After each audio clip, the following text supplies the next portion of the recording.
ప్రభు యేసుక్రీస్తు నామములో మీ అందరికీ శుభములు. ఆగమన కాలపు 2వ శుక్రవారము. ప్రభు ఉపదేశము మన మేలు కొరకే. మొదటి పట్టణము యెషయా గ్రంథము 48వ అధ్యాయము 17వ వచనము నుండి 19వ వచనం వరకు. మిమ్ము రక్షించు ఇజ్రాయేలు పవిత్ర దేవుడు మీతో ఇట్లనుచున్నాడు. నేను ప్రభుడనైన దేవుడను. నేను మీ మేలు కొరకే మీకు ఉపదేశము చేయుదును. మీరు పోవలసిన త్రోవలో మిమ్ము నడిపింతును. నా ఆజ్ఞలను పాటించియుండిన ఎడల మీరు పొంగి పారెడు నది వలె వృద్ధి చెంది యుండెడివారు. మీ విజయము సముద్ర తరంగముల వలె ఒప్పియుండెడిది. మీ బిడ్డలు ఇసుకల వలె విస్తరించుదురు. మీ సంతానము ఇసుక రేణువుల వలె సంఖ్యలకు అందక ఇందురు.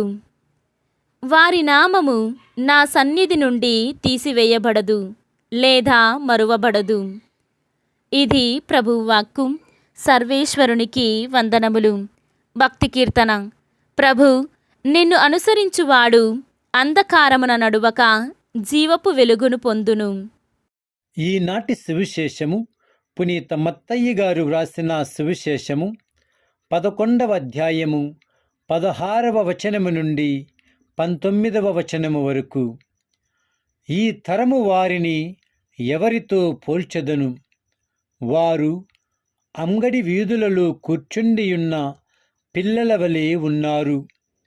వారు ఒకరినొకరు పిలుచుకొనుచు, మేము మీ కొరకు వాద్యములు మ్రోగించితిమి, కాని మీరు నాట్యమాడరైతిరి.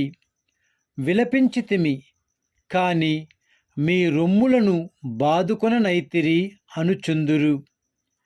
యోహాను అన్న పానీయములు పుచ్చుకొనక పోవుటచే అతనికి దయ్యము పట్టినదని వారు పలుకుచున్నారు.